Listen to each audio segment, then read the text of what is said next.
60,000 ఉద్యోగాలు ఒక 2.5 ఏళ్ల కాలంలో ఫుల్ఫిల్ చేయగలిగిన రేవంత్ రెడ్డి ఈయన వచ్చిన తర్వాత నియామక పత్రాలు ఇచ్చి ఇవి నేనే ఇచ్చినా అని చెప్పుకుంటున్నాడు. పేపర్ లీక్ ఇష్యూలు లేకపోతే రేవంత్ రెడ్డి మీద ఫైట్ 3 ఏళ్ల పాటు నన్ను జిల్లా పార్టీ ఆఫీసులో అడుగుపెట్టాను. ధరణి అనేది పట్టుకొచ్చి ధరణి సమస్య ఏందనేది మాకన్నా ఎక్కువ మీకే బాగా తెలుసు. సంక్షోభం నుంచి బయటకు నెట్టేసేటువంటి ఒక ప్రయత్నం చేసిండు ఆయన. Hello friends, welcome to our podcast. నేను మీ జర్నలిస్ట్ మనోజ్. అన్ఎంప్లాయ్మెంట్ ఇది కేవలం తెలంగాణ రాష్ట్రాన్నో, ఆంధ్రప్రదేశ్నో, లేకపోతే పక్కనటువంటి కర్ణాటకనో, తమిళనాడునో, కేరళనో ఇక్కడి వరకే కాదు, దేశవ్యాప్తంగా ప్రబలుతుంది అన్ఎంప్లాయ్మెంట్ అనేది. చూస్తున్నారు సీజేపీ పార్టీ, కాక్రోచ్ జనతా పార్టీతోని అన్ఎంప్లాయ్మెంట్ మీద, పేపర్ లీక్స్ అంశాల మీద అనేక రకాలుగా పబ్లిక్ని ఇబ్బంది పెడుతారని చెప్పి బీజేపీ మీద, అంటే ఎన్డీఏ సర్కార్ మీద జంగు సారనోది నిరసనలు, ఆందోళన వ్యక్తం అవుతున్నాయి. సోషల్ మీడియాలో ఒక చిన్న యూజర్ ఐడితోని ఒక ఇన్స్టాగ్రామ్ అకౌంట్ కొన్ని రోజుల్లోనే ఇంతటి స్థాయిలో మిలియన్స్ని ఫాలోవర్స్ సాధించిందని అంటే అన్ఎంప్లాయ్మెంట్, విద్యార్థులు ఏ స్థాయిలో వాళ్ళకి మద్దతు ఇస్తారో అర్థమవుతుంది. సో రీసెంట్ డేస్లో తెలంగాణలో జరిగినటువంటి ప్రతి అంశాన్ని మీరు చూస్తూనే ఉన్నారు. అన్ఎంప్లాయీస్ గురించి వాళ్ళు వచ్చి ధర్నాలు చేయడాలు, అంటే మెరుపు ధర్నాలు ఇవన్నీ కూడా. సో రాత్రి వెళ్ళి దిల్సుఖ్నగర్ దగ్గర వాళ్ళు ఆందోళన చేపట్టడాలు, తర్వాత ఇంకో సిచ్యువేషన్ చాలా ఉన్నాయి ఇట్లా. సో ఇప్పుడు ఆ నిరుద్యోగుల సమస్యలకు సంబంధించి ప్రధానంగా ప్రతిపక్ష పార్టీలో, బీఆర్ఎస్ పార్టీలో ప్రతి దాంట్లో కూడా ఆయన వంతు పాత్ర పోషిస్తూ వాళ్ళ ఫైట్ని కానీ, వాళ్ళ మూమెంట్ని కానీ అప్లిఫ్ట్ చేస్తూ పొలిటికల్గా ఆయన కూడా ఇది తీసుకురావాలన్నట్టుగా వాళ్ళతో పాటు కలిసి నడుస్తున్నారు. సో ఎమ్మెల్సీకి కూడా కంటెస్ట్ చేశారు. సో మరి రానున్న రోజుల్లో మరోసారి ఆయన రాజకీయ భవిష్యత్ మొత్తం కూడా దీని చుట్టే, ఎమ్మెల్సీ చుట్టే ముడిపడే అవకాశం కూడా ఉన్నది. సో నా ముందు రాకేష్ రెడ్డి గారు ఉన్నారు. సో రాకేష్ రెడ్డి గారిని ఒక సింపుల్, ఒక కామన్ మ్యాన్ లాగా ఆ పబ్లిక్ కానీ, ఆ విద్యార్థి నిరుద్యోగులు కానీ చూస్తున్నారు, మాలో ఒక అన్నగా చూస్తున్నారు. చాలామందిని అడిగారు ఈ నిరుద్యోగులు కానీ, లేకుంటే చాలామంది కూడా ఒకసారి ఆయన ఇంటర్వ్యూ చేయండి, రేవంత్ రెడ్డి మాట్లాడుతున్న మాటలకి ఆయన కౌంటర్ ఇవ్వాలనుకుంటున్నారు. రేవంత్ రెడ్డి మొన్న ఏమన్నారు, 60,000 పైచిలకు ఉద్యోగాలు నేను ఇచ్చినా, ఫేషియల్ రికగ్నేషన్ పట్టుకుని వచ్చిన సిద్ధంగా ఉన్నా, ఒక్కొక్కరిని చూపిస్తా, మీరు ఏమి ఇచ్చారని చెప్పి కేసీఆర్ గవర్నమెంట్ని, కేసీఆర్ని, హరీష్ రావుని, కేటీఆర్ని టార్గెట్ చేసి మాట్లాడుకొచ్చారు. ఇవన్నీ మాట్లాడదాం. ఆయన పొలిటికల్ కెరీర్ కానీ, ఆయన పార్టీలు, పొలిటికల్ పార్టీ బీఆర్ఎస్ని చూస్ చేసుకోవడానికి గల కారణం, ఇప్పుడు జరుగుతున్న తీరుతలన్నీ మాట్లాడదాం. రాకేష్ రెడ్డి గారు నా ముందున్నారు. రాకేష్ రెడ్డి గారు నమస్తే. హాయ్, నమస్తే. How are you? ఫైన్. ఎమ్మెల్సీగా మీరు కంటెస్ట్ చేస్తున్న సిచ్యువేషన్లో నాకు తెలిసి మీరు కూడా ఫేస్ చేసి ఉంటారు. ఇది ఎంత హెక్టిక్ అంటే, because we know that ground లెవెల్లో నిరుద్యోగుల సమస్య ఒకటి వస్తుంది, అప్పటికి యాంటీ ఇన్కంబెన్సీ స్టార్ట్ అయిపోయింది, ఇది నడుస్తుంది. But still congratulations to you, 1,00,000 పైగా ఓట్లు సాధించగలిగారు మీరు అన్ని రకాలుగా. సో ఆ సిచ్యువేషన్ ఎట్లా ఫేస్ చేశారు? ఆ నిరుద్యోగుల వ్యతిరేకతని, లేకపోతే అప్పటికి బస్సు యాత్రలు మొదలైపోయినాయి నిరుద్యోగులకు సంబంధించి. దిల్సుఖ్నగర్ టీజీపీఎస్సీ రోజు మేము, మాకు సంబంధించి రిపోర్టర్లు ఎవరైనా పోతే పక్కా అక్కడ ఉంటారు. ఇక 100% అక్కడ నడుస్తూనే ఉంటుంది. ఏదో ధర్నా, ఈరోజు ధర్నా నడుస్తుంది, ఏదో ఒక హడావిడి నడుస్తూనే ఉంటుంది. ఆ తర్వాత కూడా ప్రజాభవన్ స్టార్ట్ అయిన తర్వాత కూడా జరిగినాయి ఇవన్నీ ధర్నాలు. ఏంది మీరు అంటున్నట్టు విద్యుత్తులో కూడా కొన్ని సంబంధించి జీవోల విషయంలోనో, వాళ్ళకి పూర్తి రిజల్ట్స్ రాలేదనో, స్టాఫ్ నర్సుల విషయంలోనో రకరకాల గురించి ధర్నాలు జరిగినాయి. ఆ సిచ్యువేషన్ ఎట్లా ఫేస్ చేశారు ఎమ్మెల్సీగా? బీజేపీ నుంచి సరైన ట్రాన్సిషన్ ఇందులోకి వచ్చారు. ఇందులోకి రాగానే వచ్చేసరికి సరే, అది అక్కడ ఉన్న సిచ్యువేషన్, పొలిటికల్ అప్లిఫ్ట్మెంట్ మీకు కావాలి, ఒక ఆప్షన్ కింద బీఆర్ఎస్ అవకాశం తీసుకున్నారు, అయిపోయింది, టికెట్ వచ్చింది. How did you face these challenges? That to me ఆపోజిట్లో. సో ఈ మూమెంట్లో తీసుకుపోయిన వ్యక్తులు చాలామంది ఉన్నారు, ఒకరిద్దరు. సో ఆ సిచ్యువేషన్ ఎట్లా ఫేస్ చేశారు మీరు, నెగిటివిటీని, ఈ ట్రాన్సిషన్ని? వాస్తవానికి టీఆర్ఎస్ ఒక, అంటే చాలా డౌన్ టైంలో ఉన్నటువంటి సందర్భంలో నేను పోటీ చేసిన. అంటే ఒకవైపు పార్టీ పరంగా వాళ్ళు అప్ టైమే, పబ్లిక్లో కొంత నెగిటివిటీ స్టార్ట్ అయింది, up down time. Down time. So already ప్రభుత్వం పోయింది. మా 3 జిల్లాల్లో 34 నియోజకవర్గాల్లో కేవలం 2 బీఆర్ఎస్ పార్టీ ఎమ్మెల్యేలు, 3 గెలిస్తే ఒక ఆయన భద్రాచలం అతను, ఆయన కాంగ్రెస్కి వెళ్ళిపోయాడు. సో ఓన్లీ 2 ఉన్నారు. ఎంపీ ఎలక్షన్స్ చూస్తే మొత్తం 17కు 17 కంప్లీట్గా ఓడిపోయిన పరిస్థితి. మా 3 జిల్లాల్లో పరిధిలో ఉన్నటువంటి 5 పార్లమెంటు నియోజకవర్గాల్లో బీఆర్ఎస్ మీద కాంగ్రెస్ పార్టీకి 25 లక్షల మెజారిటీ ఉంది ఎంపీ ఎన్నికల్లో. అటువంటి ఆ పరిస్థితుల్లో నేను ఎమ్మెల్సీ ఎన్నికల్లో పోటీ చేసిన. నాకు ఒక కాన్ఫిడెన్స్ ఏముండే అంటే, నేను ఇన్నేళ్ల పాటు నేను పబ్లిక్ ఇష్యూస్ మీదనే ఫైట్ చేసిన. యువతతోని నాకు ఒక ర్యాపో ఉంది. యువతకు సంబంధించినటువంటి ఇష్యూస్ని అడ్రస్ చేయడంలో ఒక ప్రముఖ లీడర్గా నాకు గుర్తింపు ఉంది. ఫస్ట్ ఎలక్షన్ కదా మీరు కంటెస్ట్ చేస్తుంది? First election MLC. Yes. So so నేను యువతను కన్విన్స్ చేయగలుగుతా. సరే పార్టీకి కొంత అప్పుడు ఉన్నటువంటి సిచ్యువేషన్లో కొంత ప్రాబ్లం ఉన్నా కూడా బట్ పర్సనల్గా నేను వాళ్ళని కన్విన్స్ చేయగలుగుతా అనేటువంటి ఆలోచన ఒకటి. రెండోది ఏంటంటే కేసీఆర్ గారు, కేటీఆర్ గారు, హరీష్ రావు గారు వారు అందించినటువంటి ప్రోత్సాహం, ముఖ్యంగా కేటీఆర్ గారు అయితే అసలు మొత్తం క్యాంపెయిన్లో కేటీఆర్ గారు, హరీష్ రావు గారు కూడా ఆ క్యాంపెయిన్ 10-11 రోజులు మొత్తం నాతోనే ఉన్నారు. వాళ్ళ ఇంటికి కూడా పోలే, మొత్తం నా కమిట్మెంట్ ఉంటుంది బీఆర్ఎస్. వాళ్ళు 34 నియోజకవర్గాలు నాతో పాటు తిరిగి అన్ని సభలు సమావేశాలు పెట్టి గెట్ టుగెదర్స్ పెట్టి ప్రజల్ని కన్విన్స్ చేసేటువంటి ఒక ప్రయత్నం చేశాను.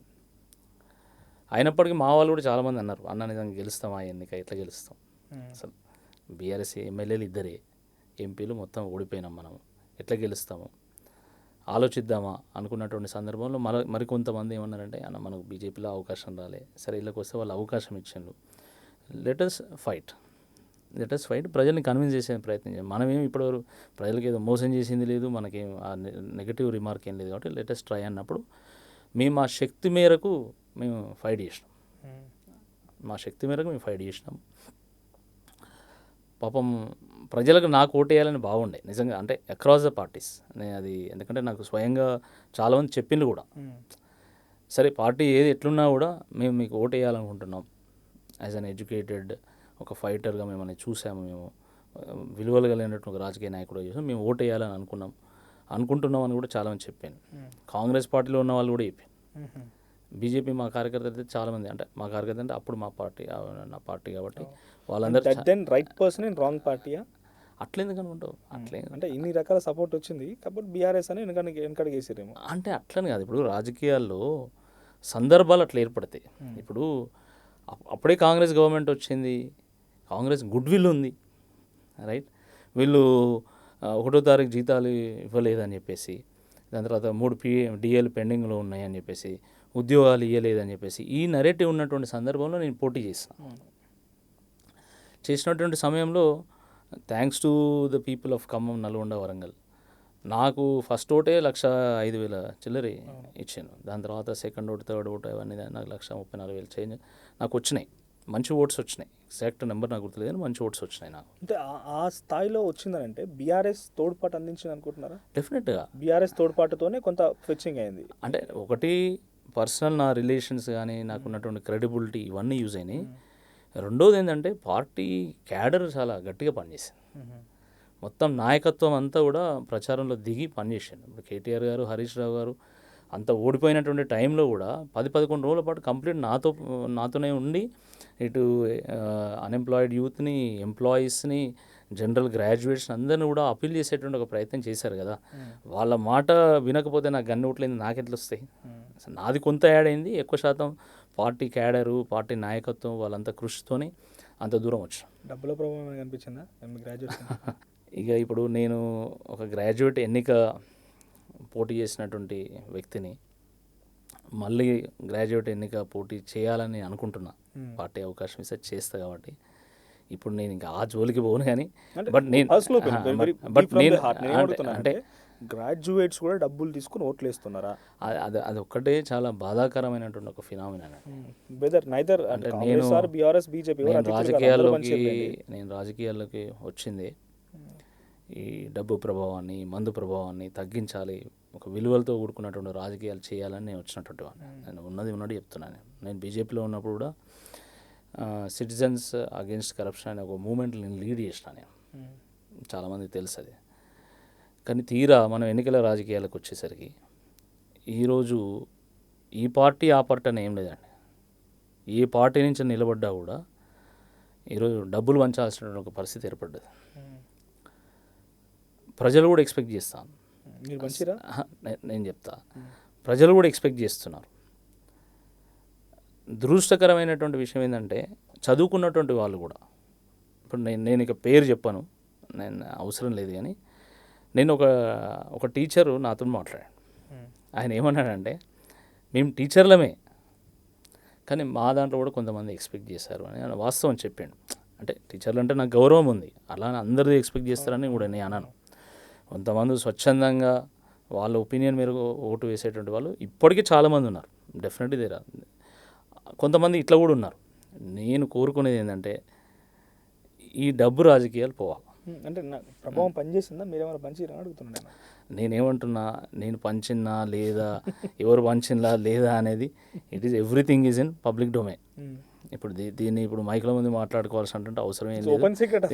ఇది నేను చెప్పేది ఏంటంటే, సరే నేను ఓడిపోయి ఉండొచ్చు, ఇంకో ఆయన గెలిచి ఉండొచ్చు, రేపు నేను గెలవచ్చు, మరి ఇంకో ఆయన ఓడిపోవచ్చు, అది వేరే విషయం. వ్యక్తులు వస్తూ ఉంటారు పోతూ ఉంటారు, అది పెద్ద విషయం కాదు. కానీ వ్యవస్థ అది శాశ్వతంగా ఉండాలి. ప్రజలకు న్యాయం జరగాలి. ప్రజలకు న్యాయం జరగాలంటే రాజకీయ నాయకుడు డబ్బులు వంచిన తర్వాత మళ్ళీ ఆ డబ్బులను రికవర్ చేయకుండా ఉండలేడు.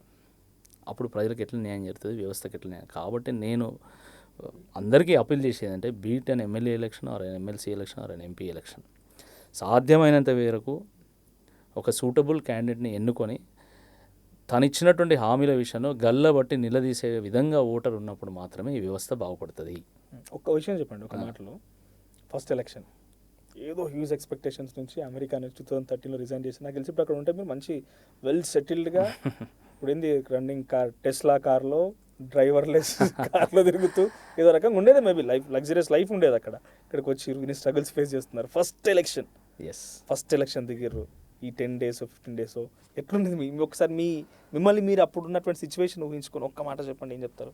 అంటే నేను ఎదుర్కొంటున్నది మొదటి ఎన్నిక అయినా కూడా నేను అనేక ఎన్నికల్లో పనిచేసినాను. ప్రత్యక్షంగా మీరున్నది పోటీ చేసింది అదే నేను I was a student leader in university. నేను 2 ఎన్నికలు ఎదుర్కొని భారీ మెజారిటీతోనే అప్పుడు యూనివర్సిటీ ఎన్నికల్లో గెలిచిన. యూనివర్సిటీ ఎన్నికలు అంటే ఏదో 500-1000 ఓట్లు కాదు, అది 1000 ఓట్లతోనే ఉన్నటువంటి ఎన్నికల్లో కూడా నేను పోటీ చేసి గెలిచిన. దాని తర్వాత కూడా నేను 2018 ఎన్నికల్లో కూడా నేను బీజేపీలో వర్ధనపేట ఎన్నికల ఇన్ఛార్జ్ ఉండే. నేను చెప్తాను, అట్లా అనేక ఎన్నికల్లో ఇన్ఛార్జ్గా నేను పనిచేశాను. ఇదే ఎమ్మెల్సీ ఎన్నికల్లో ప్రేమేందర్ రెడ్డి గారు ఆ రోజు పలరాజేశ్వర రెడ్డి గారి మీద పోటీ చేసినప్పుడు కూడా నేను ములుగు జిల్లాకు సంబంధించి నేను ఇన్ఛార్జ్ ఉండే ఎన్నికలు. ఇన్ఛార్జ్ వేరు. దాని తర్వాత పోటీ చేసి మనమే ప్రజాప్రతినిధి ఫీలింగ్ ఉంటుంది. అవును, డెఫినెట్గా నేను ఎన్నికల్లో పోటీ చేసినప్పుడు డెఫినెట్గా అది ఒక రకమైన ఒక ఎగ్జైటింగ్ ఎక్స్పీరియన్స్ అది.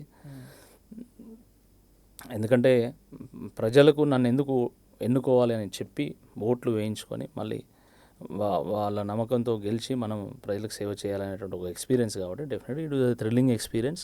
But at the same time ఏంటంటే ఒక నెగటివ్ ఎన్వైరన్మెంట్లో నేను పోటీ చేస్తున్నా.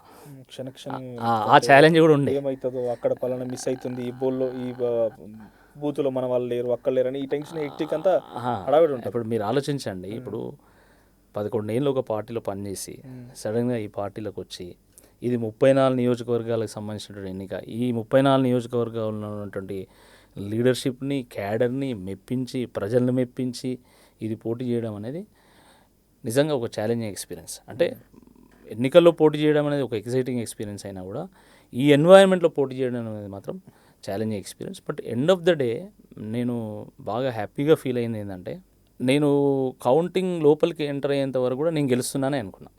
నిజంగా నేను ఓడిపోతానని నేను అనుకోలేదు. ఎందుకంటే నాకు వచ్చినటువంటి రిపోర్ట్స్ అన్నీ అట్లనే ఉండే. సరే, దాని తర్వాత కౌంటింగ్ స్టార్ట్ అయిపోయింది. ఆ కౌంటింగ్ 3-4 రోజులు నడిచింది. దాని తర్వాత ఫస్ట్ ఓటు లెక్క పెట్టేసరికి నేను వెనకబడ్డా. కనీసం సెకండ్ ఓటింగ్లో ఆయన గెలుస్తానేమో అని చెప్పేసి నేను ఆశపడ్డాను. సెకండ్ ఓట్లో నాకు ఎక్కువ ఓట్లు వచ్చినా కూడా ఇప్పుడు గెలిచినటువంటి అభ్యర్థి మీద నాకు చాలా ఎక్కువ ఓట్లు వచ్చినాయి. అయినా కూడా ఫస్ట్ ఓట్లో నాకు ఎంతైతే తగ్గిందో అంత కంపెన్సేట్ చేయలేకపోయింది.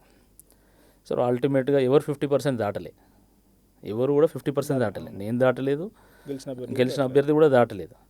దాటకపోయినా నేను ఒక్క ఓటుతో ఆయనకంటే వెనకబడ్డా కూడా నేను ఓడిపోయినట్టే. నాకంటే ఒక్క ఓటు ఆయనకు ఎక్కువ వచ్చినా కూడా ఆయన గెలిచినట్టు. ఆ ధర్మాన్ని పాటించి నాకు నేనే కౌంటింగ్ కేంద్రం నుంచి నేను బయటకు వచ్చేసిన. దాని తర్వాత మళ్ళీ నన్ను ఎమ్మెల్సీగా డిక్లేర్ చేశాను. బయటికి వచ్చిన తర్వాత అంటే ఎందుకంటే నేను అన్నీ వదులుకొని నేను ప్రజల కోసం ఇన్నేళ్ళు కష్టపడి నాకు ఒక అవకాశం వస్తే ప్రజలకు ఎంత అప్పీల్ చేసిన, ఎన్ని పార్టీల వాళ్ళు, ఇంతమంది నాయకులు, నేను బీజేపీలో పనిచేసినప్పుడు ఆ పార్టీ కార్యకర్తలు కూడా నేను గెలవాలని కోరుకున్నారు. నేను వాళ్ళ ఎక్స్పెక్టేషన్స్ రీచ్ కాలేదు, ప్రజలు ఎట్లా రిసీవ్ చేసుకుంటారో అని చెప్పేసి నేను బాధపడుతూ నేను బయటకు వచ్చిన. కానీ నన్ను ఎవ్వరు కూడా ఇంక్లూడింగ్ మన మీడియా మిత్రులు కానీ మా కార్యకర్తలు కానీ మా పార్టీ బీఆర్ఎస్ పార్టీ నాయకులు కానీ ఇతరులు కానీ ఎవ్వరు కూడా నన్ను ఓడిపోయిన క్యాండిడేట్గా ఎవరు చూడలే. నేను బయటికి వచ్చుడే అక్కడ ఉన్నటువంటి ఇక నేను ఆయన పేరు చెప్పాను కానీ ఒక ప్రముఖ రిపోర్టర్, రాకేష్ నువ్వు ఓడిపోయినా నైతికంగా నువ్వు గెలిచినట్టు, ఎందుకంటే ఈ ఎన్వైరన్మెంట్లో నువ్వు పోటీ చేసి ఇంత దూరం వచ్చినావు, దాంట్లో కూడా కౌంటింగ్లో ఎన్నో గందరగోళాలు జరిగినాయి, అయినా కూడా you achieved what ever needs to be achieved, నువ్వు ధైర్యంగా మళ్ళీ పబ్లిక్ లైఫ్లో ఉండాలని చెప్పి ఆయన చెప్పాడు. అక్కడి నుంచి నేను ఎక్కడ పోయినా కూడా మా పార్టీ నాయకులు కానీ ఎవరు కానీ నన్ను ఓడిపోయిన అభ్యర్థిగా నన్ను చూడలేదు. ఈజ్ అ ఫైటర్, ఫైట్ చేసిండు, తప్పకుండా గెలుస్తాడు, వచ్చే రాబోయే రోజుల్లో గెలుస్తాడు అనేటువంటి ఆ నమ్మకంతోనే నన్ను కార్యకర్తలు కానీ ప్రజలు కానీ చూశాను. మీదంతా ఇన్సిడెంట్ చెప్తుంటే నేను మీ కళ్ళని చూసిన ఎక్కడో చిన్న చెమ్మగిలుతున్నాయి కళ్ళు, అంటే ఎలక్షన్ ఫేస్ చేసిన సిచ్యువేషన్ ఉంటే తెలుస్తుంది. దాట్స్ హౌ ఎలక్షన్స్ ఎండ్ అయిపోయినాయి. సో కమింగ్ ఆన్ టు ప్రతిపక్షం లైఫ్ మొదలైంది, బీఆర్ఎస్ పార్టీ నుంచి ప్రతిపక్షం లైఫ్ మొదలైపోయింది. నాది మొత్తం ప్రతిపక్షమే, ఫస్ట్ నుంచి ప్రతిపక్షమే, బట్ ఇది ప్రధాన ప్రతిపక్షం ఇంకా బీఆర్ఎస్ పార్టీ నుంచి అనేది. బీజేపీ అంటే అప్పుడు ఇనిషియేట్గా ఉన్నప్పుడు అంత సీరియస్ సిచ్యువేషన్ లేకుండేది, మీరు ఉన్నప్పుడు అంతా ఫోర్స్ కూడా లేదని మీరే అంటున్నారు. సో ప్రధాన ప్రతిపక్షం మొదలైంది. సో డ్యూరింగ్ దాట్ డేస్ మీరు నెగిటివిటీ నుంచి మొదలుకున్నారు బీఆర్ఎస్ పార్టీలో. తర్వాత గోయింగ్ ఆన్ డేస్లో సో ఇప్పుడు నిరుద్యోగుల సమస్య మీద అన్ని మాట్లాడుతూ ఉన్నారు. ఎట్లా అనిపిస్తుంది ఇప్పుడు నిరుద్యోగుల సమస్య మీద మాట్లాడడం, ఈ ఫైట్స్, రోజు ధర్నాలు, మెరుపు ధర్నాలు, ఇవన్నీ ఎట్లా అనిపిస్తుంది? నాకు తెలిసి మెరుపు ధర్నాలు మీరు ఎక్కడ నేను చూడలేదు, బట్ ఒక కాన్ఫిడెన్షియల్ మీటింగ్లో, సమావేశాల్లో అక్కడక్కడ కనిపిస్తూ ఉన్నారు. So how is life going on with unemployed protest now? డెఫినెట్గా అంటే ఒక ప్రధాన ప్రతిపక్షం నుండి ప్రజల కోసం కొట్లాడేటువంటి ఎక్స్పీరియన్స్ డెఫినెట్లీగా ఒక గొప్ప అనుభూతి అండి. అది అన్ఎంప్లాయిడ్ యూత్ కోసం కావచ్చు, రైతుల కోసం కావచ్చు, లేకపోతే ఫీజు రింబర్స్మెంట్ విషయంలో స్టూడెంట్స్ గురించి కానీ, లేకపోతే ఉద్యోగస్తులకు రావాల్సినటువంటి హక్కుల గురించి కానీ ఆ ఫైట్ చేసేటువంటి ఎక్స్పీరియన్స్ ఒక గొప్ప అనుభూతి. మీరు ఒక రైట్ పాయింట్ లేవనెత్తింది. అంటే అంతకుముందు మీరు బీజేపీలో కూడా ఉన్నారు, ఇప్పుడు బీఆర్ఎస్లో ఉన్నారు. బీఆర్ఎస్లో ఎక్స్పీరియన్స్ ఏంది అని, బీఆర్ఎస్లో ఒక డిఫరెంట్ ఎక్స్పీరియన్స్ ఉంది. డిఫరెంట్ ఎక్స్పీరియన్స్ ఏంది అంటే స్థానికంగా ఉండేటువంటి సమస్యలను ఇట్టే పట్టగలిగేటువంటి శక్తి బీఆర్ఎస్కి ఉంది. That is the beauty of BRS. ఎందుకంటే ఒక ఇల్లు కట్టే మేస్త్రి ఎట్లయితే తనకు ఏ మూలన ఏముంది ఆ ఇంట్లో అనేది తెలిసినట్టే, ఈ తెలంగాణ రాష్ట్రాన్ని సాధించినటువంటి ఒక పార్టీగా బీఆర్ఎస్ పార్టీ తెలంగాణలో ఏ సమస్య ఎక్కడుంది, దానికి పరిష్కారం ఏందో కూడా తెలుసు వాళ్ళకి. ఆ సమస్యను ఎట్లా పట్టాలని కూడా వాళ్ళకి తెలుసు. మీరు చూడండి, ఇప్పుడు హైడ్రా, మూసి, లగ్చర్ల, ఫ్యూచర్ సిటీ, గురుకులాల విషయం కానీ, నిరుద్యోగుల సమస్య కానీ, ఫీజు రీయింబర్స్మెంట్ కానీ, అన్ని విషయాల్లో ప్రజల పక్షాన నిలిచింది బీఆర్ఎస్ పార్టీ. ఆ సమస్యను అట్లే పసిగట్టడము, దాన్ని ఒక ఎజెండాగా మలచడము, ప్రజల ఒపీనియన్ దానికి అనుకూలంగా మలచడం, ప్రభుత్వం మీద ఒత్తిడి క్రియేట్ చేయడం, ప్రభుత్వం వెనక్కి తగ్గేలాగా ఒక ప్రయత్నం, ఒక వ్యూహం అమలు చేయడం. హైడ్రా విషయంలో అది జరిగింది, మూసి విషయంలో అదే జరిగింది, హెచ్సియు విషయంలో అది జరిగింది. హైడ్రా విషయంలో ఏందండి, అసలు బీఆర్ఎస్ లేకపోతే మొత్తం హైదరాబాదు అసలు స్లమ్లు ఉండేటి ఇవాళ. బీఆర్ఎస్ అడ్డుపడకపోతే మూసి ఎంబడి ఉన్నటువంటి ఒక్క జనావాసం మిగిలేదా? అసలు బీఆర్ఎస్ అడ్డుపడకపోతే హెచ్సియు భూములు ఉండేటియా? బీఆర్ఎస్ అడ్డుపడకపోతే ఈరోజు గురుకులాలు ఇట్లా ఓపెన్ అయ్యి ఉండేటియా? మొత్తం తాళాలు పడేటి ఇప్పటికి 100%. గురుకులాలు అద్దె చెల్లించకపోతే అద్దె ఆ భవనాల ఓనర్స్ వచ్చి తాళాలు చెల్లించమని కాదు, మొదటి నుంచి 10 ఏళ్ళ నుంచి అద్దె చెల్లించమని గొడవలు. కరెక్టే, బీఆర్ఎస్ పార్టీ అట్లీస్ట్ డబ్బులు ఎప్పటికప్పుడు రిలీజ్ చేస్తూ అది నడిచేటట్టు చేసింది కదా, వీళ్ళు అది కూడా చేయలేదు కదా. నేను అనేది ఏంటంటే ఎప్పుడు ప్రజలకు ఏ ఆపద వచ్చినా కూడా ప్రజలకు ఆపద్ బాంధవులా నిలిచింది బీఆర్ఎస్ పార్టీ లీడర్లు. కాబట్టి దాన్ని ఎంజాయ్ చేసిన నేను అంటే నేను 13 ఏళ్ళుగా నేను ప్రతిపక్షంలో ఉన్నా. బీజేపీలో ఉన్నప్పుడు ప్రతిపక్ష పార్టీ లీడర్గానే ఉన్నా, ఇప్పుడు కూడా అంతే. అప్పుడు స్థానిక సమస్యల మీద ఎక్కువ ఫోకస్ చేస్తారు. వీళ్ళు కరెక్ట్ ఇష్యూస్ని ఐడెంటిఫై చేస్తారు. ఆ ఇష్యూ అంటే ప్రజలు ఇష్యూగా ఫీల్ అయ్యేదాన్ని వాళ్ళు ఎక్కువగా పట్టుకుంటారు. బీజేపీలో ఏంటంటే ఎక్కువ ఐడియాలజికల్ ఇష్యూస్ ఉంటాయి. ఆ ఐడియాలజికల్ ఇష్యూస్ని వినియోగించుకొని ప్రజల్ని ఒక హిందూ ఇష్యూస్ అని అంటే జాతీయవాదము అవన్నీ ఉంటాయి. ఒక హిందూ అనే దానికి అది పరిమితంగా ఒక భాగం అయితే హిందూ ఉంటుంది. సో అక్కడేమో ఎక్కువగా ఐడియాలజికల్ ఇష్యూస్, నేషనల్ ఇష్యూస్ అవి ఎక్కువగా మనం చూస్తూ ఉంటాము. ఇక్కడ ఏంటంటే ఎక్కువ పబ్లిక్ ఇష్యూస్, పబ్లిక్ సెంట్రిక్గా రాజకీయాలు జరుగుతాయి బీఆర్ఎస్లో. That is what something actually energises every karyakarta. ఇప్పుడు ఇంకొక చర్చ కూడా, సో వెదర్ ఆ నిరుద్యోగులు, నేను డైరెక్ట్ కెమెరాకి చెప్తాను, నిరుద్యోగులు యాక్సెప్ట్ చేసినా చేయకపోయినా ఇప్పుడు స్ట్రాంగ్గా జర్నలిస్ట్గా ఆ రోజు మేము ఏదైతే మీరు ధర్నాలని రిపోర్ట్ చేసిన వాళ్ళము, ఇప్పుడు మళ్ళీ చాలా వరకు జరుగుతున్న చర్చ ఏంటంటే వాళ్ళు కూడా పార్టీలుగా విడిపోయారు నిరుద్యోగులుగా. You're right or not? నిరుద్యోగుల సమస్యల గురించి మాట్లాడేటువంటి ఆ నాయకులు కానీ లేకుంటే ఆ విద్యార్థులు జెన్యున్ ఫైటర్స్ జెన్యున్గానే ఉన్నారు, కానీ ఆ లీడ్ చేసే ఎవరైతే ఉన్నారో పార్టీలుగా విడిపోయారు. సో ఒక వర్గం లేకపోతే ఇంకో వర్గం, ఈ రకరకాల వర్గాలు కూడా ఉన్నాయి, వాళ్ళ దాంట్లో విభజన జరిగింది. తర్వాత స్పీకింగ్ అబౌట్ రాకేష్ రెడ్డి గారు కానీ బీఆర్ఎస్ కానీ కొంతమందిని పెంచి పోషిస్తోంది బీఆర్ఎస్ పార్టీయే. డైరెక్ట్గా మీరు మీరు మీరు చెప్పాలి దాని ఓపెన్ సీక్రెట్ ఏందనేది. రాకేష్ రెడ్డి గారు అయితే కొంతమంది నెల నెల జీతం ఇస్తున్నారు నిరుద్యోగులలో. నా చుట్టూ 24 గంటలు తిరిగేటువంటి కార్యకర్తలకే నేను ₹1 ఇయ్యాను. ఇది బీజేపీలో న్యాయంబడి తిరిగిన కార్యకర్తలకు తెలుసు, ఈరోజు బీఆర్ఎస్లో న్యాయంబడి నడిచేటువంటి మా కార్యకర్తలకు కూడా తెలుసు. మీరు ఎవరిని అడిగినా తెలుసు, వరంగల్లో ఎవరిని అడిగినా చెప్తారు. ఎందుకంటే నేను డబ్బులతో రాజకీయాలు చేసేటువంటి వ్యక్తిని కాదు. నెంబర్ 1, నిరుద్యోగ సమస్య మీద నేను కొట్లాడేటువంటి తీరును నచ్చి అభిమానించి చాలామంది నిరుద్యోగుల విషయంలో కొట్లాడేటువంటి వాళ్ళు నాతో నడుస్తున్నారు ఈరోజు. ఆయనతో మాత్రం జీతాలు ఇచ్చుడు ఇదేందండి నాకు అర్థం కాదు. మా పార్టీ లేదా? మా పార్టీ ఉంది, అయితే విభజన జరిగింది, మా పార్టీ లేదా వాళ్ళని ఆదుకోవడానికి? మా పార్టీ అద్భుతంగా వాళ్ళని అన్ని విషయాల్లో ఆదుకుంది. కేటీఆర్ గారు స్వయంగా జియో 46 విషయంలో, అరే వాళ్ళకి ఏముంటాయి, కోర్టు కేసులు లీడ్ చేయాలి వాళ్ళు, లేదా మూమెంట్ని లీడ్ చేయాలి, దానికి కావాల్సిన సహకారాన్ని మేము అందించినాం. నేను ఓపెన్గా చెప్తున్నా మీకు. అదే డబ్బులు జియో 46 విషయంలో కోర్టులు పెట్టి లాయర్లను పెట్టి జియో 46 అభ్యర్థులను హైకోర్టులో ఓడిస్తే మా నాయకుడు కేటీఆర్ గారు ఆ రోజు వాళ్ళు ఏడుస్తుంటే నేను ఒక ఫోన్ కాల్లో నేను విషయం వారికి చెప్తే ఇమ్మీడియట్గా ఫోన్లో వారు మాట్లాడి స్పీకర్ పెట్టించి అందరికీ ఆయన ఏ హామీ ఇచ్చారంటే, జియో 46 విషయంలో సుప్రీంకోర్టు మెట్లు ఎక్కండి, మీ వెనక మేము ఉంటాం, చివరి దాకా కొట్లాడతాం మేము అని చెప్పేసి వారు చెప్పడం జరిగింది. ఈరోజు జియో 46 కేసు సుప్రీంకోర్టులో నడుస్తుంది. మాకు పాస్ ఏది దట్ ఈజ్ ఓకే అండి. ఇప్పుడు ప్రభుత్వాలు జీవోలు తెస్తాయండి. నేను చెప్పేది, నేను నాకు పర్సనల్ ఎక్స్పీరియన్స్ ఒకటి చెప్తున్నాను. ప్రజాభవన్ మొదటి రోజు ఇనాగ్రేట్ అయింది. అవును, ఆ రోజు సీతక్క లేకపోతే ముఖ్యమంత్రి అందరూ వస్తున్నారు, హడావిడి నడుస్తున్నది. రిపోర్టింగ్లో భాగంగా అక్కడ ప్రజాభవన్కి పోయినా, ప్రజాభవన్ నాకున్న కొంత పొలిటీషియన్స్తో అనుభవం, వాళ్ళతో ఎక్స్పీరియన్స్తో నేను కొంత లోపల కూడా పోయినా. ఆ రోజు జియో 46 సంబంధించి ఈరోజు ఏ విద్యార్థులతో మాట్లాడుతారు, వాళ్ళ పేర్లు గుర్తులేదు కానీ వాళ్ళందరూ మాట్లాడుతున్న వాళ్ళు ఉన్నారు. ఆ రోజు నేను వాళ్ళతో మాట్లాడించిన ప్రతి ఒక్కరి వాళ్ళ సమస్యలు తీసుకున్న, లైవ్ రిపోర్టింగ్ నడుస్తున్నది, అయిపోయింది. ఒక 3-4 రోజుల తర్వాత ఆల్మోస్ట్ ఒక ఇష్యూ నడుస్తూనే ఉన్న ఇష్యూలు అన్నీ కూడా డోంట్ ఎగ్జాక్ట్ రిమెంబర్, ఒక 3-4 నెలలు అవుతుంది కావచ్చు. ఆ తర్వాత ఒక అబ్బాయి నెంబర్ తీసుకొని డైరెక్ట్గా మళ్ళీ అబ్బాయికి ఫోన్ చేస్తే ఆ అబ్బాయి వాళ్ళ అమ్మ ఫోన్ ఎత్తి, లేదు నాన్న చనిపోయింది నాన్న అని చెప్పింది జియో 46 ఇష్యూలో. నేను షాక్. అరే రెగ్యులర్ టచ్లో ఉండే అబ్బాయి, నేను నాకు లైవ్ డిబేట్లో ఇట్లాంటి డిస్కషన్స్లో మనం రెగ్యులర్గా నాతో పార్టిసిపేట్ చేసేది, మాట్లాడేది, సడన్గా రోజు ఫోన్ చేసాగానే ఆ అబ్బాయి చనిపోయింది అమ్మా అనేది. అరే ఏందమ్మా అంటే, నిజం బిడ్డ ఇట్లా అయింది సిచ్యువేషను, చనిపోయిండు. తర్వాత ఈ రిజల్ట్స్ వచ్చినాయి, ట్రైనింగ్కి పోతారు కదా, ఆ ట్రైనింగ్ పోయిన టైంలో చనిపోయారమ్మా అన్నది.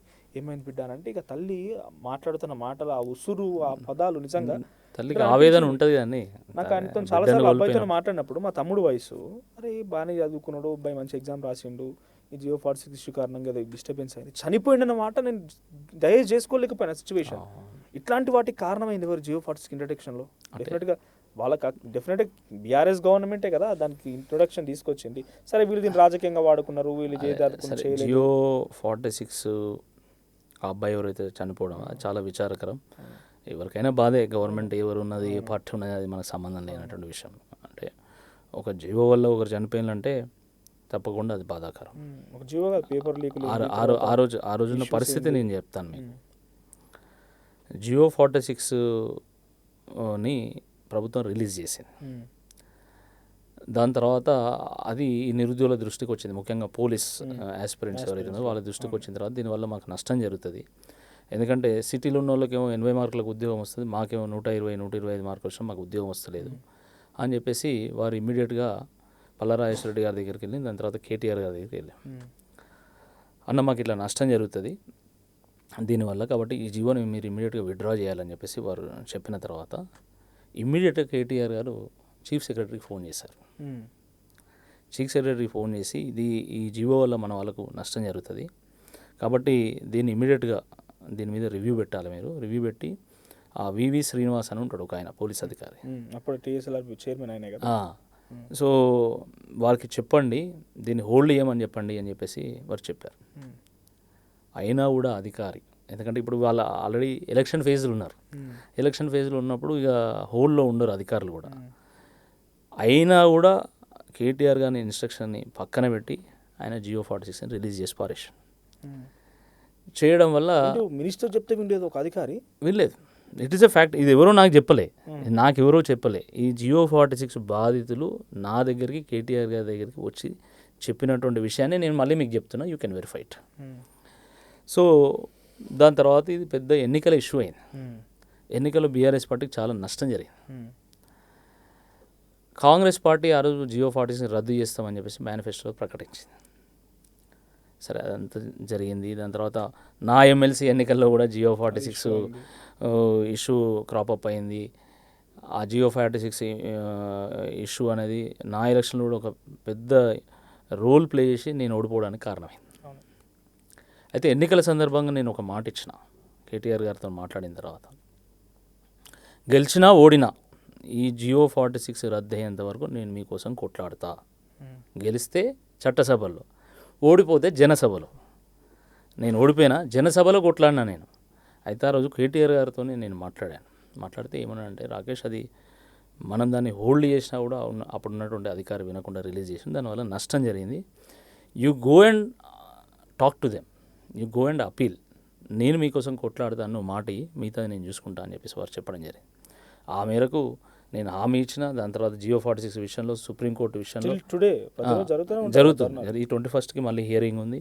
కేటీఆర్ గారు అన్ని రకాలుగా వారు సపోర్ట్ చేశారు. ఈ రకంగా లాయర్ల విషయంలో మేము సపోర్ట్ చేసినాం, కానీ మిగతా ఏ విషయంలో కూడా మేము నిజంగా ఏది రాకేష్ రెడ్డి గారు జీతాలు ఇచ్చేది, ఎవరినో బీఆర్ఎస్ పార్టీ వాళ్ళని పెంచి పోషిస్తున్నది, ఇప్పుడు లేకపోతే రాత్రి సరే వాళ్ళు ధర్నాలు చేస్తున్నారు, వాళ్ళ ఫైటర్స్ నేను తప్పు పట్టాను, వాళ్ళు జెన్యూన్ గా ఫైట్ చేసే వాళ్ళు ఫైట్ చేస్తున్నారు. చాలా మంది పాపం తెలంగాణ ఉద్యమంలో ఎంతో మంది యువకులు ప్రాణాలకు తెగించి కొట్లాడాను, ప్రాణాలు కోల్పోయాను, వాళ్ళందరూ డబ్బులు ఇస్తే కొట్లాడినా. ఆ మూమెంట్ వేరు, ఏదైనా అంతే అండి. ఇది వాని ఎమోషన్, ఇది వాని బతుకు పోరాటం. ఇది అలా జెన్యూన్ గా పోటీ చేసే వాళ్ళు ఫైట్ చేసే వాళ్ళు చేస్తున్నారు. నేను ఇప్పుడు మిగతా వాళ్ళు ఏమైనా డబ్బులు ఇచ్చారా ఏందా ఈ అనుమానం కూడా ఎందుకు కలుగుతున్నది అంటే, బీఆర్ఎస్ పార్టీ సోషల్ మీడియా ఎట్లయితే యాక్టివ్ ఉన్నదో బీజేపీయో కాంగ్రెస్ అట్లనే యాక్టివ్గా ఉంటాయి. మేము చూసేది ఎందుకంటే మేము ప్రత్యక్షంగా పోయి వాళ్ళు అడగలేం కదా. ఇప్పుడు ఎవరైతే వాళ్ళు ఫైట్ చేస్తున్న ప్రొటెస్ట్ చేస్తున్న లీడర్స్ని పోయి డబ్బులు తీసుకున్న అడగలేము, మనం ఆధారాలు తీసుకురాలేము. కరెక్ట్. సో అక్కడ వాళ్ళు పార్టీల పరంగా మీరు చేస్తున్న అలిగేషన్స్ కొన్ని జరుగుతున్న చర్చ, కొన్ని ఆధారాలు సోర్స్ ఉంటే ఉండొచ్చు. సో మీ పార్టీ కార్యక్రమాలలో బీఆర్ఎస్గా పార్టీ కండువాలు వేసుకొని వచ్చిన నాయకులే సడన్గా తెల్లారితే మళ్ళీ బీఆర్ఎస్ నిరుద్యోగ ప్రొటెస్ట్లలో ఉంటున్నారు కొంతమంది ఎవరు నాయకులు. అంటే మా కార్యకర్తలు కూడా కొంతమంది నిరుద్యోగులు ఉన్నారు. అయితే తప్పేంది అంటే ఉండకూడదా? నాకు అర్థం కాదు. అట్లనే మరి వాళ్ళు కండువాలు వేసుకుంటారు, మిగతా వాళ్ళు ఎందుకు వేసుకుంటారండి? వేసుకున్న నాయకులే వచ్చి మళ్ళీ సడన్గా మేము నిరుద్యోగులు, మాకు పేపర్ అదైంది ఇదైంది అని చెప్పి వీళ్ళు ఫైట్ చేస్తూ ఆ జెన్యూనిటీ పాపం వాళ్ళు కూడా మిస్ అవుతున్నారు. అది ఇప్పుడు ఫర్ ఎగ్జాంపుల్ సింధు అని మా పార్టీ sympathiser, she is not even a karyakarta, మా పార్టీ సింపథైజర్. ఆమె బీఆర్ఎస్ అంటే ఇష్టం, తెలంగాణ అంశాలంటే ఆమెకు చాలా ఇష్టం. కాబట్టి ఆమె ఎప్పుడో ఒకసారి 2 సార్లు మా పార్టీ మీటింగ్లో పాల్గొన్నది. అయినంత మాత్రం ఆమె నిరుద్యోగి కాకుండా పోతుంది. ఆమె గ్రూప్ 1 కోసం ప్రిపేర్ అయింది, ఆమె గ్రూప్స్ ఎగ్జామినేషన్స్ కోసం ప్రిపేర్ అయింది. She is a genuine unemployed youth.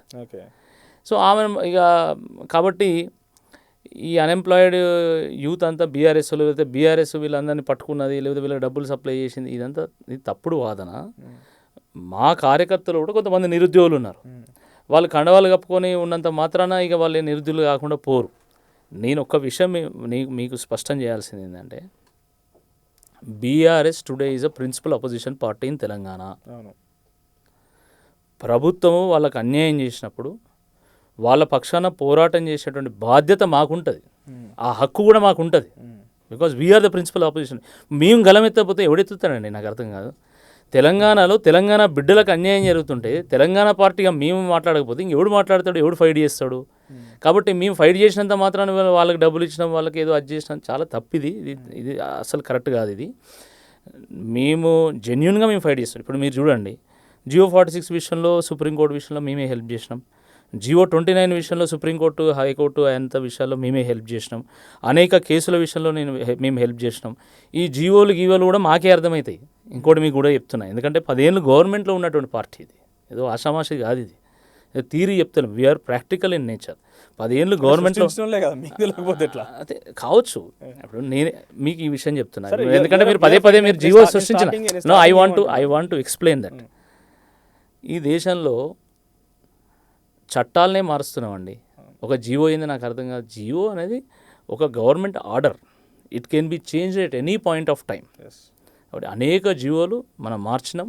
ఇప్పుడు కూడా GO 46 అని GO 29 మార్చడం ఒక కలం పెన్ను పోటుతోనే అయిపోయేటువంటి ముచ్చటే ఇది. కాకపోతే ప్రభుత్వం డెసిషన్ తీసుకోవాలా. అంటే నేనేమంటున్నా అంటే GO 46 సరే ఒక అధికారి తప్పుడు అడ్వైజ్ వల్లనో అప్పుడు ఉన్నటువంటి సందర్భం వల్ల జరిగింది. బట్ దాన్ని సరిదిద్దుకోవాలని కేటీఆర్ భావించారు. అవకాశం రాలేదు. పబ్లిక్ అందరికీ యూస్ఫుల్ అయ్యే విధంగా మీకు రిజల్ట్ రావాలని నేను కోరుకుంటున్నాను. జీవోలకు సంబంధించి హెల్ప్ చేస్తున్నారు. బట్ ఉప ఎన్నికల్లో కూడా ఒకరిద్దరు మాట్లాడుతారు, పాపం డైరెక్ట్గా అంత చెప్పారో పేరు నేను చెప్పడం ఇక్కడ సభ్యం కాదేమో, వాళ్ళు పోటీ చేయమని కూడా నామినేషన్ ఫీజు కూడా బీఆర్ఎస్ పార్టీకి సంబంధించిన కొంతమంది నాయకులు ఇచ్చిరంట ఉప ఎన్నికలలో. వాళ్ళు ఉప ఎన్నికల్లో నిరుద్యోగులు పోటీ చేసారు. ఎందుకు పోటీ చేశారు? వాళ్ళ వాయిస్ని వినిపించడానికి పోటీ చేశారు. మాకు ప్రభుత్వం అన్యాయం చేసింది, GO 46 రద్దు చేస్తామన్నారు, చేయలేదు. 2 లక్షల ఉద్యోగాలు ఇస్తామని రియలేదు, జాబ్ క్యాలెండర్ ఇస్తామని రియలేదు, మెగా DSC ఇస్తామని రియలేదు అని చెప్పేసి వాళ్ళు వాయిస్ని వినిపించేటప్పుడు ప్రయత్నం చేశారు. నిజామాబాద్లో అరవింద్ గారు ఎంపీగా పోటీ చేసినప్పుడు పసుపు రైతులందరూ పోటీ చేశారు. అయితే ఇప్పుడు పసుపు రైతులందరినీ బీజేపీ పోటీ చేయించినట్ట. ఇప్పుడు ఇష్యూని ప్రొజెక్ట్ చేయాలనుకున్నప్పుడు ఆయా సెక్షన్స్ వాళ్ళు ముందుకు వచ్చి పోటీ చేస్తారు. సరే, ఇక్కడో అక్కడ మీరు ఆ మాట కూడా అంటాను కాబట్టి నేను చెప్తున్నా. అంటే ఇప్పుడు ఇదేమి డిబేట్ కాదు, మీరు పాడ్కాస్ట్ పెట్టిళ్ళు ఇన్ఫార్మల్గా నేను మాట్లాడడానికి వచ్చిన. ఇప్పుడు ఈ మాట కూడా మీరు అన్నారు కాబట్టి నేను చెప్తున్నా. ఎవరైనా పోటీ చేసినటువంటి వాళ్ళకి ఎవరైనా నామినేషన్ ఖర్చులు ఇవ్వాలంటే ఎవరైనా హెల్ప్ చేసి ఉండొచ్చు. అదే అంటే అంతటి స్థాయిలో కూడా జరుగుతుంది అని చెప్తున్నాను. అంతే నాకు ఇన్ఫర్మేషన్ నేను చెప్తున్నా. ఇప్పుడు ఉన్న ఇంటిమేసీతో ఎవరైనా నామినేషన్ ఖర్చులు 10,000 15,000 నామినేషన్ ఖర్చులు ఏమంటే ఇచ్చి ఉండొచ్చు. అయినంత మాత్రాన్ని ఇక మొత్తం వీళ్ళందరినీ బీఆర్ఎస్ కొనేసింది, వీళ్ళ వెనక బీఆర్ఎస్ అందరూ మా వెనకనే. ఇప్పుడు అందరి వెనక మేమే ఉన్నాం. ఇప్పుడు రైతుల వెనక మేమే ఉన్నాం, కూలీల వెనక మేమే ఉన్నాం, నిరుద్యోగుల వెనుక మేమే ఉన్నాం, ఉద్యోగస్తుల వెనుక మేమే ఉన్నాం. అంటే అందరం వెనుక మేమే ఉంటే మరి రేవంత్ రెడ్డి ఎంబడి ఎవరు లేరా? రేవంత్ రెడ్డి వెనక ఎవరు లేరా? ప్రొటెస్ట్ చేయడం తప్పేం కాదు. సో ఈ రకంగా వాళ్ళని ప్రేరేపించి నామినేషన్లు వేయిస్తున్నారు ఒక చర్చ. అచ్చా, మేము ఇప్పుడు డబ్బులు ఇచ్చామని మీరు ఒక ఆరోపణ చేస్తాను. సరే, మేము డబ్బులు ఇచ్చాము, ఆరోపణ ఏం కాదు, నాకున్న సోర్స్ పేరు చెప్పాలి. ఒకవేళ మీరు చెప్పిందే వాస్తవం అనుకుందాం, కొద్దిసేపు అట్లా పక్కన పెడతాం దాన్ని. మరి ఇదే నిరుద్యోగులు ఆ రోజు శాసనసభ ఎన్నికల సందర్భంగా బస్సు యాత్రలు చేసారు. కాంగ్రెస్ పార్టీ ప్రతి గూడానికి ప్రతి తండాకు వేళ్ళు, పెద్ద మనుషుల కాళ్ళు పట్టుకున్నారు. గాంధీ భవన్ నుంచే బయలుదేరిన బస్ యాత్ర. మరి అంటే కాంగ్రెస్ వాళ్ళు డబ్బులు ఇచ్చారా? వాళ్ళు నిరుద్యోగులు చెప్పాలి ఇచ్చిరా ఇయ్యలేదని. వాళ్ళు ఏం చెప్తారు, మేము స్వచ్ఛందంగా పోయినాం, ఈ గవర్నమెంట్ ఓడగొట్టాలంటారు ఒకసారి ఒక వర్గం.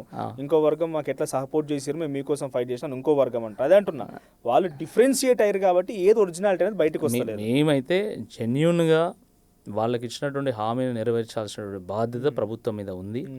మాకు కూడా ఇది ఒక పొలిటికల్ ఎజెండా కాబట్టి మేము ఫైట్ చేయాలనుకుంటున్నాము.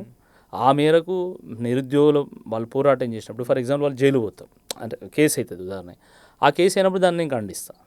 సో లాస్ట్ వాళ్ళ మీద ఏమైనా హెరాస్మెంట్ జరిగినప్పుడు మేము ఒక ట్వీట్ చేయడం ద్వారానో లేకపోతే ఒక మీడియా ఛానల్కి వచ్చి మేము ఖండిస్తాం. ఆ రకమైనటువంటి సపోర్టే అందించడం తప్ప ఎక్కడ కూడా డబ్బులు అనేటువంటి ముచ్చటే లేదు. రైట్, మనం పొలిటికల్ కంక్లూడ్ చేద్దాం. Let's jump into your personal life. But ఒక్కసారి కంక్లూడ్ చేసే ముందు నేను పిక్ వన్ అంతే, ఒకటే పిక్ చేసుకోండి. Modi or KCR? KCR. BJP or BRS? ఇప్పుడు ఇది మీరు అంటే డెఫినెట్గా బీఆర్ఎస్, డెఫినెట్గా బీఆర్ఎస్. కేటీఆర్ ఆర్ హరీష్ రావు? అట్లా ఎట్లా అంటారండి, వాళ్ళిద్దరు మా నాయకులు. వాళ్ళిద్దరు మా నాయకులు. ఇప్పుడు నేను ఇది చెప్పగానే మీరు ఏం చేస్తారు ఇమ్మీడియట్గా? అప్పుడు మోడీ అన్నాడు, ఇప్పుడు కేసీఆర్ అన్నాడు, అప్పుడు బీజేపీ అన్నాడు, ఇప్పుడు బీఆర్ఎస్ అన్నాడు. ఇదే కదా మీరు చేసే.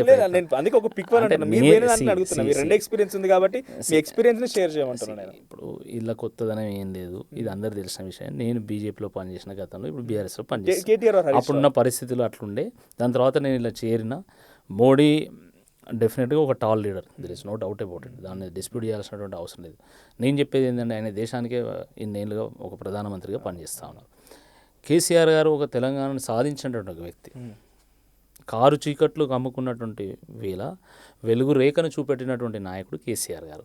అసాధ్యాన్ని సుసాధ్యం చేసినటువంటి నాయకుడు కేసీఆర్ గారు.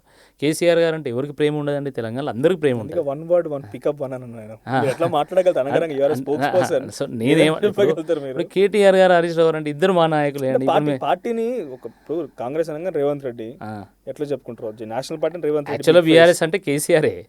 ఆఫ్టర్ దాట్ ఆయన బయటకు రావట్లేదు. ఇప్పుడు కొంచెం ఆయన రెస్ట్ లో ఉన్నారు కాబట్టి మీరు అనుకుంటున్నారు. ఇప్పుడు ఒక విషయాన్ని మీరు గమనించారు. కేసీఆర్ గారు బయటికి రాకపోయినా ఆయన ఎన్ని నెలలు బయటికి రాలే ఇప్పటికీ మీకే తెలియాలి. చాలా నెలల నుంచి వాళ్ళు బయటికి రాలేదు. వాళ్ళ మనవాడికి ఏదో వచ్చారు ఆయన. వారు బయటికి రాకపోయినా కూడా తెలంగాణ రాష్ట్ర రాజకీయాలు మొత్తం కేసీఆర్ చుట్టే నడుస్తుంటాయి. రేవంత్ రెడ్డి గారి స్పీచ్ నిన్న కూడా మాట్లాడండి కదా. ఇప్పుడు మనం మాట్లాడుకుంటున్నటువంటి ఈ సందర్భంలో ఖమ్మంలో మాట్లాడుతుండే ఆయన. మీరు ఆయన స్పీచ్ వినండి. కేసీఆర్ అనేటువంటి పేరు లేకుండా ఆయన రాజకీయాలు చేయగలుగుతాడా? సాధ్యమా? సాధ్యం కాదు. That is the power of KCR. 10 years of government ఉంది. ఆయన సెంటర్ టాల్ పర్సనల్గా ఉన్నారు. డెఫినెట్గా ఆయన టార్గెట్ చేయాలని కాంగ్రెస్ ఆలోచించవచ్చు, బీఆర్ఎస్, బీజేపీ ఏదైనా ఆలోచించవచ్చు, వేరే విషయం. Let's jump into your personal life. Rakesh Reddy గారు వరంగల్ జిల్లా. సో ఎక్కడ స్టార్ట్ అయింది కెరీర్ అంతా కూడా? ఎట్లా మిడిల్ క్లాస్ ఫ్యామిలీయా? మాది వ్యవసాయ కుటుంబం. ఒక 10 ఎకరాలు ఉన్నటువంటి ఫ్యామిలీ మాది. రైతు కుటుంబం, సామాన్య కుటుంబం. మాది వరంగల్ జిల్లా వంగపాడు గ్రామం. అక్కడ నుండి నేను హన్మకొండలో చదువుకున్నా. నా స్కూలింగ్ అంతా హన్మకొండ. దాని తర్వాత ఇంటర్మీడియట్ విజ్ఞానంలో చదువుకున్నా. దాని తర్వాత నేను లక్కీగా నాకు అప్పుడు ఇంటర్మీడియట్లో స్టేట్ ర్యాంక్ రావడం వల్ల నాకు బిట్స్ పిలానీలో అడ్మిషన్ వచ్చింది. అక్కడ నేను నా గ్రాడ్యుయేషన్ పూర్తి చేసిన తర్వాత దాని తర్వాత మీకు తెలుసు అది నేను బెంగళూరులో యూఎస్లో 7 ఏళ్ల పాటు పనిచేసి దాని తర్వాత రిజైన్ చేసి నేను రాజకీయాలకు రావడం జరిగింది. ఎందుకు ఆలోచన వచ్చింది సడన్గా? అంటే మంచి సెటిల్ ఎవరైనా కూడా ఇక్కడ నుంచి పోయిన వాళ్ళు అక్కడ సెటిల్ కావాలి, అక్కడ ఇల్లు కొనుక్కోవాలి, అక్కడే లైఫ్ ఉండాలి. ఎప్పుడో ఒకసారి ఇట్లా విజిటింగ్కి వచ్చి 2-3 months ఉండిపోవాలి. లేదు ఒక సర్టెన్ ఏజ్ 45 ఏజ్ వచ్చిన తర్వాత ఓ 20 years 15 years అక్కడ స్పెండ్ చేసినాక గ్రీన్ కార్డ్ వస్తేనే ఉండాలి, లేకపోతే వచ్చి ఇక్కడ మళ్ళీ పాలిటిక్స్ చేయాలని రకంగా ఆలోచించే వ్యక్తులే. సహజంగా జరుగుతున్న ప్రక్రియ అది. Why do you choose? ఎందుకు అది చూస్ చేసుకోవాల్సి వచ్చింది? అంటే నేను ఒక గ్రామీణ ప్రాంతం నుంచి వచ్చినటువంటి వాడిని కాబట్టి గ్రామాల్లో ప్రజలు ఎదుర్కొంటున్నటువంటి సమస్యలను చూస్తూ, పేదరికం అంటే ఏందో అనుభవిస్తూ, ఇతరులు అనుభవిస్తున్నటువంటి సందర్భాలను చూస్తూ పెరిగినటువంటి వాడిని కాబట్టి నేను చిన్నప్పటి నుంచి అనుకునేటువంటి వాడిని, ఏ రోజైనా మళ్ళీ నేను ఆ గ్రామానికి నేను రావాలి, నా చదువు 10 మందికి ఉపయోగపడాలి అని ఆలోచన ఉన్నటువంటి వ్యక్తిని. నేను యాజ్ స్టూడెంట్ కూడా నేను లీడర్షిప్ చేసినటువంటి వాడిని. అంటే నేను బిట్స్ పిలాని యూనివర్సిటీలో కూడా నేను 2 times ఎలక్షన్లో నేను కాంటెస్ట్ చేసి గెలిచినటువంటి వాడిని. నేను యూఎస్లో జాబ్ చేస్తున్నటువంటి సందర్భంలో కూడా నా మనసంతా మా ప్రాంతం మీదే ఉండేది. వరంగల్ని రిప్రజెంట్ చేయాలి, వరంగల్ని ఒక ఫ్యూచర్ సిటీగా డెవలప్ చేయాలి. ఎందుకంటే మాది చాలా హిస్టారిక్ సిటీ. మాది వరంగల్ చాలా తక్కువ ప్రాంతాలు ఉంటాయి అట్లాంటివి. Warangal today is a smart city, Warangal is a heritage city, Warangal is a Amrit city. 3 పథకాలు ఒక సిటీకి వచ్చినాయంటే ఆ సిటీ యొక్క గొప్పతనం, దాని నేపథ్యం ఏందో మీరు అర్థం చేసుకోవచ్చు. 400 సంవత్సరాల పాటు కాకతీయులు ఓరుగల్లును రాజధానిగా చేసుకొని మొత్తం దక్షిణ భారతదేశాన్ని పరిపాలించారు. ఒక్క తెలంగాణ కాదు, ఆంధ్రప్రదేశ్, కర్ణాటక, తమిళనాడు. అంటే అంత గొప్ప చారిత్రక నేపథ్యము, కళలకు పుట్టిలినటువంటి మా వరంగల్ని రిప్రజెంట్ చేయాలి. మా గ్రామాల్లో ఉన్నటువంటి ఫ్యామిలీ రియాక్షన్ ఏంటి ఆ రోజు మీరు అంతా క్విట్ చేసి వస్తుంటే ఇటువైపు నుంచి? మా ఇంట్లో అయితే నేను ఏది చేసినా దాంట్లో విజయం సాధిస్తా అనేటువంటి నమ్మకం మా ఇంట్లో ఉంటుంది. మా వైఫ్, ఎందుకంటే నేను అప్పుడు మ్యారేజ్ అయ్యి ఒక 1 year అయింది అంతే. ఇక్కడికి వచ్చేటప్పటికి 1 year అయింది. 1 yearకే నేను రిజైన్ చేస్తున్నప్పుడు మా వైఫ్ సైడ్ నుంచి మాత్రం కొంత రెసిస్టెన్స్ ఉండే. But at the end she understood. అంటే he is very passionate about public service. So politics ద్వారానే పబ్లిక్ సర్వీస్ చేయాలనుకుంటున్నాడు. అంత బలమైనటువంటి కాంక్ష ఉన్నప్పుడు మనం కూడా అడ్డు చెప్పొద్దు అనేటువంటి ఒక ఆలోచనతోని నాకు ఎప్పుడు కూడా పెద్ద ఇబ్బంది ఏం పెట్టలేదు. మెల్లమెల్లగా అంటే ఫస్ట్ ఫ్యూ ఇయర్స్ ఏమవుతాడో, ఆగమైపోతాడేమో అనేటువంటి ఒక భావన మా ఫ్యామిలీలో ఉండే. కానీ మెల్లమెల్లగా పబ్లిక్ నుంచి నాకు మంచి రిసెప్షన్ రావడం, నేను కూడా ఒక్కొక్క అడుగు ముందుకేస్తూ కొంచెం ప్రయాణం చేయడం వల్ల వాళ్ళ కాన్ఫిడెన్స్ వచ్చింది. సరే ఇందులో కూడా ఏదో ఒక రోజు తను విజయం సాధిస్తాడు. విజయం సాధించడం అంటే తను అనుకున్న లక్ష్యం ఏదైతే ప్రజాసేవ 13 చేయాలని. ఇయర్స్ ఈ 13 సంవత్సరాలలో 2013లో వచ్చారని 26 ఇప్పుడు బీఆర్ఎస్ ఆర్ బీజేపీ ఎక్కడున్నా కూడా ఎప్పుడు అనిపించింది అబ్బా ఎందుకు మిస్టేక్ చేసిన నెవర్ ఫైనాన్షియల్ కానీ నెవర్ నెవర్ నెవర్ ఫైనాన్షియల్ ఇబ్బందులు నాకు చాలా ఎదురైనాయి. ఈ రోజు కూడా నేను స్ట్రగుల్ అవుతూనే ఉన్నా.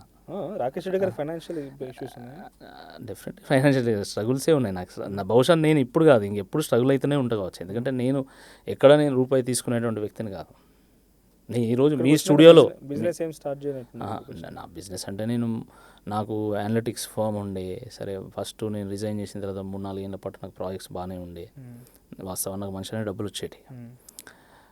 కానీ ఫుల్ టైం నేను పాలిటిక్స్లో ఉండడం వల్ల, నేను సమయం సరిగా కేటాయించకపోవడం వల్ల, క్వాలిటీ సర్వీస్ అందించకపోవడం వల్ల క్లయింట్స్ పోయాను, ప్రాజెక్ట్స్ పోయినాయి. దాని తర్వాత నా స్ట్రగుల్స్ స్టార్ట్ అయినాయి. స్ట్రగుల్స్ కంటిన్యూ అవుతున్నాయి. బహుశా ముందు కూడా కంటిన్యూ అవుతాయి. ఎందుకంటే నేను ఎక్కడ ఏం ఆశించి పనిచేసేటువంటి వాడిని కాదు. కాబట్టి ఈ రోజున్నటువంటి రాజకీయాల్లో ఒక విలువలతో కూడుకున్నటువంటి రాజకీయాలు చేయాలనుకున్న ప్రతి నాయకుడికి ఫైనాన్షియల్ స్ట్రగుల్స్ ఉంటాయి. అయితే మీ ముందు మంచిగా తెల్లబట్టలు వేసుకొని కనబడతారు. కానీ ఆ తెల్లబట్టలు వెనుక తూట్లు పడ్డటువంటి బనీలు వాళ్ళు వేసుకుంటారు అనేటువంటి విషయం మీకు తెలియదు. రాజకీయ నాయకులు అంటే అంత అద్భుతాలే, అంత లగ్జరీ అని చాలామంది సామాన్య ప్రజలు అనుకుంటారు. కానీ వాళ్ళకు ఉండే ఇబ్బందులు చాలా ఉంటాయి. వాస్తవానికి కదా, చాలా డిమాండింగ్ ఉంటారు పబ్లిక్. మాకు అది కావాలి, మాకు ఇది కావాలి, మాకు ఈ టెంపుల్ డొనేషన్ కావాలని, మా పిల్లాడు చదువుకుందామంటే ఫీజులు కట్టలేనటువంటి పరిస్థితి, మీరు సహాయం కావాలి, హాస్పిటల్లో జాయిన్ చేసినాం, బిల్లు విషయంలో మీ సహాయం కావాలి, కొంత మీరు డబ్బులు ఇవ్వాలి. ఇట్లా చాలా విషయాల్లో ప్రజలు ఎక్స్పెక్ట్ చేస్తుంటారు. మనమేమో ప్రజల్ని కాదనలేం, రైట్? ఇప్పుడు కాదనలేము. ఎట్ ద సేమ్ టైం మనకు సోర్సెస్ ఉండవు.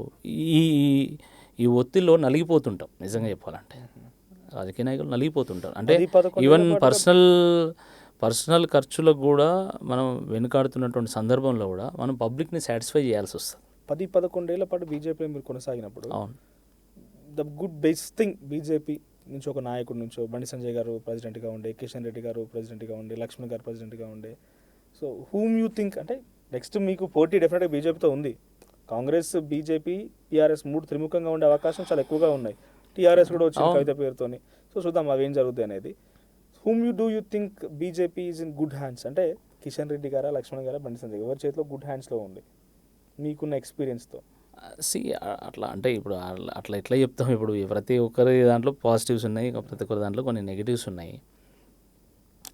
బీజేపీ బలం కార్యకర్తలు, నాట్ లీడర్స్.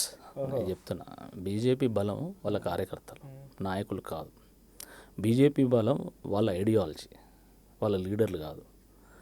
కాబట్టి ఈరోజు భారతీయ జనతా పార్టీ ఇంత దూరం వచ్చిందంటే కూడా దాని బలంతోనే వస్తుంది తప్ప వీళ్ళ లీడర్ల బలంతో మాత్రం రాలేదని నేను బలంగా నమ్ముతున్నాను.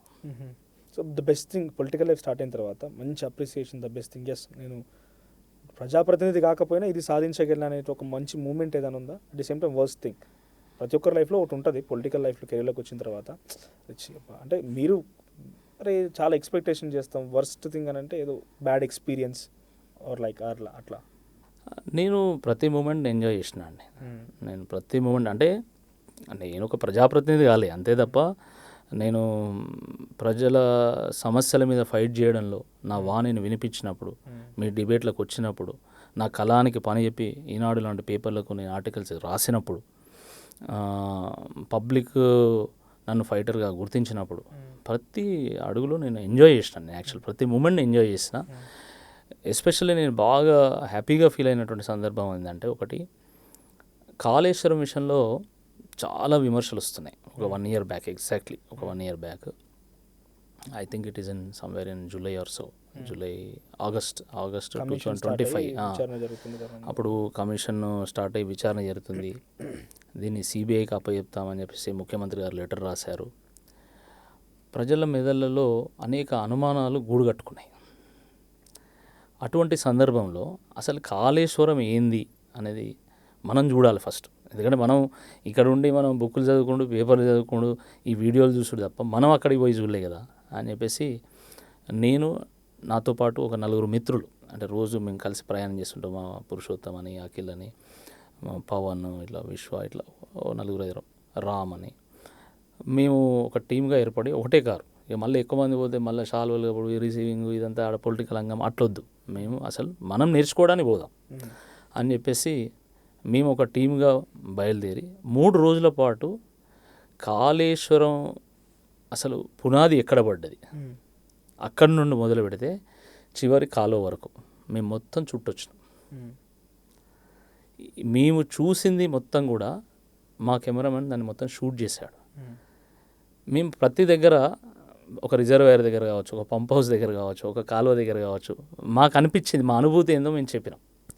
అవన్నిటినీ కూడా ఒక డాక్యుమెంటరీగా చేసి దాని తర్వాత కేటీఆర్ గారికి నేను చెప్పాను, అన్న ఇట్లా మేము కాళేశ్వరం పోయి ఒక డాక్యుమెంటరీ చేద్దాం అనుకున్నాము అంటే యూ గో హెడ్ అన్నాడు. చేసామని చెప్పిన తర్వాత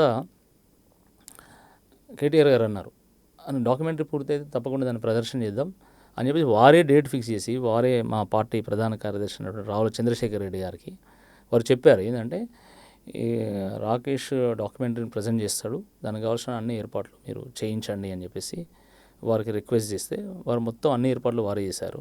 మేము పోయి డాక్యుమెంటరీని ప్రదర్శించినాం. అసలు ఎందుకంటే బీఆర్ఎస్ పార్టీ నాయకులు వాళ్ళంతా తెలంగాణ ఉద్యమంతో పెనవేసుకున్నటువంటి ఒక అనుబంధం వాళ్ళకు ఉన్నది కాబట్టి ఆ రోజు అక్కడ ఉన్నటువంటి సత్యవతి రాథోడ్ గారు కానీ లేకపోతే మాలోత్ కవిత గారు కానీ మినిస్టర్గా ఎంపీగా పనిచేసినటువంటి వాళ్ళు కన్నీళ్ళు పెట్టారు. అంటే మా నాయకుడు ఇంత గొప్ప ప్రాజెక్టును నిర్మాణం చేస్తే ఆయన మీద ఇన్ని ఆరోపణల, ఈ నేల బీడుపడ్డప్పుడు ఒక ఎడారిగా మారినప్పుడు, తంగేళ్ళు మొలిచినప్పుడు, ఆత్మహత్యలు జరిగినప్పుడు, వలసలు జరిగినప్పుడు ఒక్కడు మాట్లాడలే.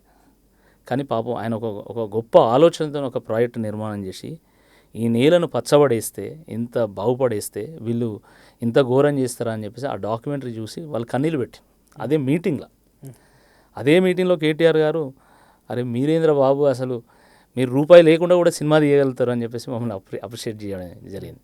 నన్ను కాదు అసలు మా టీం మెంబర్స్ని కూడా పిలిచి వాళ్ళకి షాల్వలు కప్పి వాళ్ళని సన్మానించిన. దాని తర్వాత జరిగిన అద్భుతం ఏంటంటే, అంటే అది మా దాని వల్లనో లేకపోతే ఇతర కారణాల వల్లనో నాకు తెలియదు, కానీ ఒక రిపోర్టర్ నాకు చెప్పాడు ఏంటంటే మీ డాక్యుమెంటరీ రిలీజ్ అయిన తర్వాత కాళేశ్వరం మీద మళ్ళీ కామెంట్స్ రాలేదు అని చెప్పేసి. అంటే అట్లా కొన్ని ఇన్సిడెంట్స్ చాలా ఇమ్మెన్స్ సాటిస్ఫాక్షన్ ఇచ్చినాయి. అట్లా బీజేపీలో ఉన్నప్పుడు నేను ఒక నేషనల్ ఒక కన్వెన్షన్ జరిగింది ఇక్కడ, నేషనల్ ఎగ్జిక్యూటివ్ మీటింగ్ ఇక్కడే మన హైటెక్స్లో జరిగింది.